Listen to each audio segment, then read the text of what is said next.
Baik, perkenalkan nama saya Damaraji Pramdita. Saya selaku owner dari peternakan Pranajaya Farm ini, sekaligus direktur dari peternakan dan ketahanan pangan Bungkal Semar Singosaren. Kalau peternakan sapi perah sendiri, sebenarnya saya ini termasuk generasi kedua.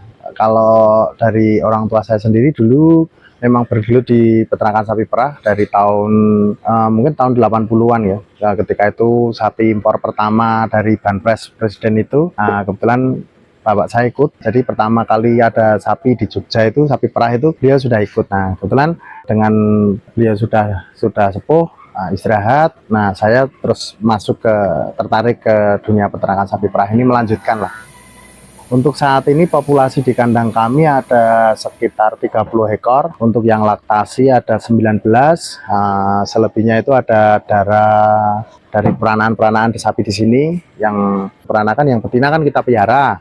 Nah, itu ada darah, terus ada mulai dari usia ada 1 bulan, ada yang udah 1 tahun gitu. Jadi untuk regenerasi seperti itu. Dari 19 ekor yang laktasi itu, yang diperah ada 16. Itu sehari kita ada di 270 liter. Kalau untuk saat ini kita langsung ke end user, jadi ada seperti home industry, bikin keju, bikin yogurt, bikin kefir, terus ada juga warung pasteurisasi di pinggir jalan gitu, terus ada yang untuk sambung kehidupan, jadi kayak orang piara kambing ditinggal mati, induknya gitu ngambil ke kita, kambing, sapi, kadang kuda gitu ketika ditinggal mati induknya ngambil ke kita. Yang terbanyak sih serapannya di warung ini warung susu gitu. Menurut saya pribadi dan hasil dari kajian-kajian itu tidak ada yang bisa memastikan seperti itu kalau bahwasannya susu dari pegunungan dataran tinggi itu lebih bagus, itu tidak, karena tergantung juga dari perawatannya. Nanti kalau perawatannya itu juga nggak bagus, pakannya nggak bagus, kebutuhan nutrisinya tidak terjamin, itu juga tidak bisa memastikan susu itu bagus gitu loh. Jadi tergantung perawatannya sih. Perawatan yang khusus itu kan pemberian pakannya itu kan kita standar pakai konsentrat, pakai pakan tambahan. Seperti di sini kan kalau saya pedomannya itu efektif efisien. Jadi apa yang bisa kita dapat dari sekitar yang itu sekiranya seperti limbah gitu kita manfaatkan, tapi itu sebenarnya nutrisinya bagus, seperti ada ampas tahu, ampas tempe, ampas bakpia, itu kacang hijau. Nah, itu kita manfaatkan, itu nutrisinya bagus. Kipas ini kan untuk sirkulasi udaranya itu supaya tidak terlalu panas, untuk menekan suhu pas siang panas banget gitu, terus untuk perputaran sirkulasi udara. Ini ya bentuk modifikasi sih kandang supaya dia nyaman, tentunya tidak merasa heat stress, kepanasan seperti itu, dan untuk mengurangi lalat. Kalau nggak bau ini sebenarnya di sini karena limbah itu kita tidak ada yang kita timbun. Jadi limbah itu kita olah, terus langsung kita alirkan ke pertanian. Dari kotoran sapi ini untuk pupuk, untuk hijauan dimakan sapi. Jadi berputar semua. Nah, di sini kan sebelah selatan itu kan pemanjang itu rumput semua. Nah, untuk kotorannya kita alirkan ke situ.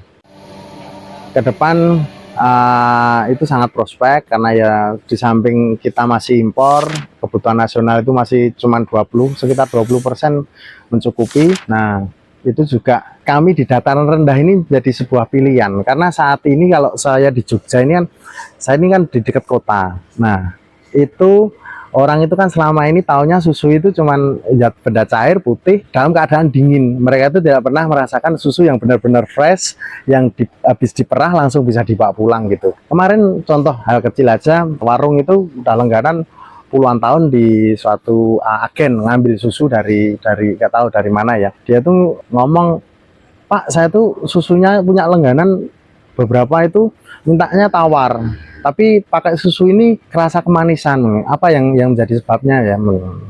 Ya saya bilang ya kita nggak ada penambahan, nggak ada pengurangan.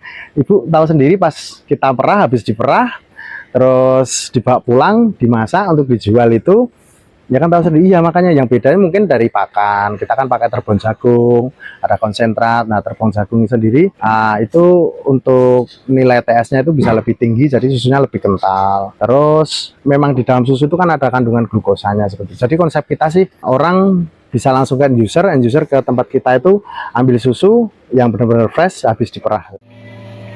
Di dalam susu itu kan ada beberapa komponen.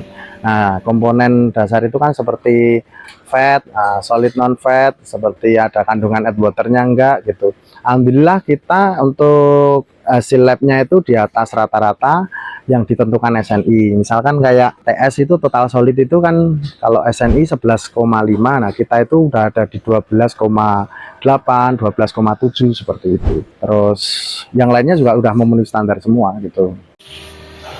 Kalau saat ini kita masih ada lahan, kebetulan lahan yang bisa kita manfaatkan ini ya sekitar mungkin untuk jangka pendek itu 30 ekor sampai 40 ekor masih mampu lah. Masih bisa kita perluas ke sebelah selatan gitu. Insya Allah bisa untuk populasi 30 sampai 40 ekor.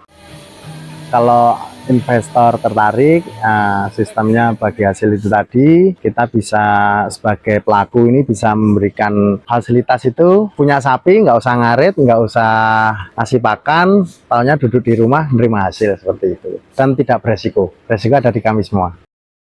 Oke, terima kasih.